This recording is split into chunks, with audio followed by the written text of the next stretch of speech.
രതീഷിലേക്ക്. രതീഷ്, ഈ മണ്ഡലത്തിൽ സ്ഥാനാർത്ഥി ആരാ? മണ്ഡലത്തിൽ സ്ഥാനാർത്ഥിയെ ഞങ്ങൾ പ്രഖ്യാപിച്ചിട്ടില്ല. എന്താ കാര്യം? പ്രഖ്യാപിക്കാൻ ഇവിടെ ഇലക്ഷൻ ഒന്നും പ്രഖ്യാപിച്ചിട്ടില്ലല്ലോ. ഇനി ഇങ്ങോട്ട് വരാൻ സാധ്യതയുള്ള എല്ലാ കോൺഗ്രസിന്റെയും സിപിഎമ്മിലെയും തുരുമ്പെടുത്തിരിക്കുന്ന മനുഷ്യരെ കാത്തിരിക്കുകയാണോ? തുരുമ്പെടുക്കാത്തവരും ഉണ്ടല്ലോ കൂടെ, ചിലപ്പോൾ വരുമായിരിക്കും. എന്താണ് അത്തരം സാധ്യതകൾ ഞങ്ങൾ വക്കുപൊട്ടിയ മനുഷ്യര്, ഈ തുരുമ്പെടുത്തവർ, തമ്പാനൂർ സതീഷ്, ഇവരെയൊക്കെയാണ് നിങ്ങൾ ബി.ജെ.പിയിലേക്ക്? അങ്ങനെ എല്ലാവരും തുരുമ്പെടുത്തവരൊന്നുമല്ലെന്ന്. അങ്ങനെ പൊതുപ്രവർത്തകരായിട്ടുള്ള ആളുകൾ മറ്റു രാഷ്ട്രീയ പാർട്ടികളിലേക്ക് വരും, അതൊക്കെ സ്വാഭാവികമാണ്. ബി.ഡി.ജെ ഒഴിച്ചിട്ടേക്കുന്നത് ഒരു വിലപേശലിന് വേണ്ടിയാണോ എന്നതാണ് ചോദ്യം. ഇടുക്കിയിൽ ഒരു വിലപേശൽ നടക്കുന്നുണ്ടോ? നിങ്ങളുടെ ബി.ജെ.പിയിലേക്ക് വന്ന പി സി ജോർജ് പറഞ്ഞത് ബി.ഡി.ജെ 2 കോടി രൂപ ആവശ്യപ്പെട്ടെന്നാണ്. ഇടുക്കിയിൽ ഒരു വിലപേശലും നടക്കുന്നില്ല. ഇടുക്കിയെ സംബന്ധിച്ചിടത്തോളം നരേന്ദ്രമോദിയിൽ വിശ്വാസം അർപ്പിച്ചിട്ടുള്ള ജനങ്ങൾ ഇടുക്കി ജില്ലയിലുണ്ട്, ഇടുക്കി പാർലമെന്റ് മണ്ഡലത്തിലുണ്ട്. പൊതുപ്രവർത്തകരായിട്ടുള്ള ഞങ്ങൾക്ക് അതിനെക്കുറിച്ച് നല്ല ധാരണയുണ്ട്.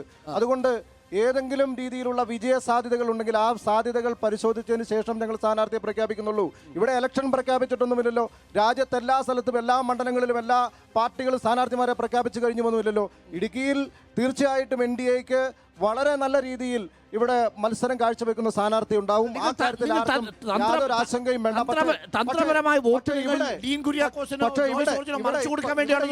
തുടങ്ങിയപ്പോൾ ആദ്യം നമ്മൾ സംസാരിച്ചു തുടങ്ങിയതും സമീപകാലത്തായി ഈ നാട്ടിൽ നമ്മൾ അനുഭവിച്ചുകൊണ്ടിരിക്കുന്നത് മാൻ ആനിമൽ കോൺഫ്ലിക്റ്റ് ആണ്. അതിനെക്കുറിച്ച് ഇവിടെ തെറ്റിദ്ധാരണ പരത്തുന്ന രീതിയിലുള്ള ചർച്ചകളാണ് നടന്നുകൊണ്ടിരിക്കുന്നത്.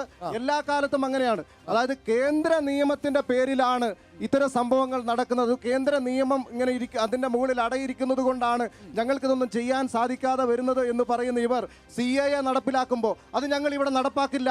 അങ്ങനെ പല നിയമങ്ങളും വരുമ്പോൾ ആ നിയമങ്ങളൊന്നും ഞങ്ങൾ ഇവിടെ നടപ്പാക്കില്ല എന്ന് പറയുന്ന ഇവർ എന്തുകൊണ്ട് കേന്ദ്ര നിയമത്തെ ഇങ്ങനെ പഴിക്കുന്നു? അങ്ങനെ കേന്ദ്ര നിയമത്തെ പഴിക്കേണ്ട കാര്യമൊന്നുമില്ല. കേന്ദ്ര വനം പരിസ്ഥിതി വകുപ്പ് മന്ത്രി ശ്രീ ഭൂപേന്ദ്ര യാദവ് കേരളത്തിൽ വന്ന് അടിവരയിട്ട് പറഞ്ഞ കാര്യമാണ് താങ്കൾ ഇപ്പോൾ കുറച്ചു മുമ്പ് ഇവിടെ സൂചിപ്പിച്ചത്.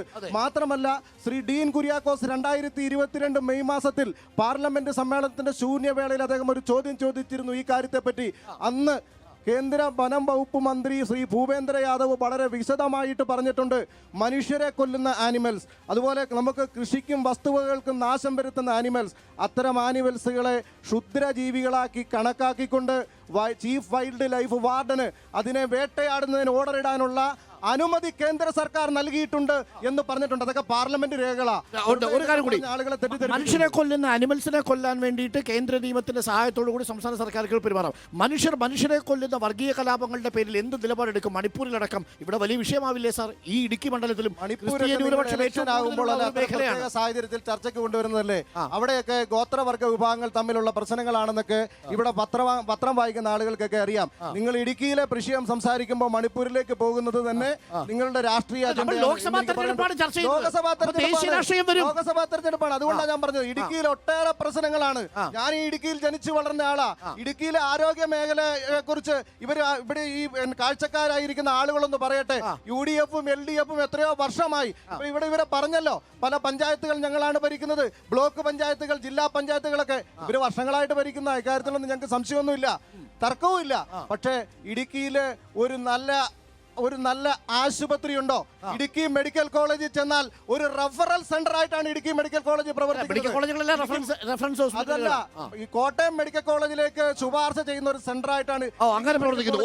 അപ്പോൾ അതായത് ആരോഗ്യ മേഖലയിൽ അടക്കമുള്ള കാര്യങ്ങളിൽ വേണ്ടത്ര ജാഗ്രത ഇടതുമുന്നണിയുടെയോ ഐക്യജനാധിപത്യ മുന്നണിയുടെയോ ഉണ്ടായിട്ടില്ല എന്നതാണ് ആരോപണം. തീർച്ചയായിട്ടും. അപ്പോൾ അതുകൊണ്ട് തന്നെ ഡീൻ കുര്യാക്കോസിനാണോ സാധ്യത, ജോയ്സ് ജോർജിനാണോ സാധ്യത?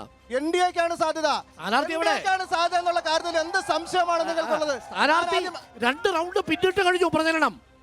2 റൗണ്ട് പ്രചരണം പിന്നിട്ടു. ഇവിടെ ഇലക്ഷൻ പ്രഖ്യാപിച്ചിട്ടില്ല.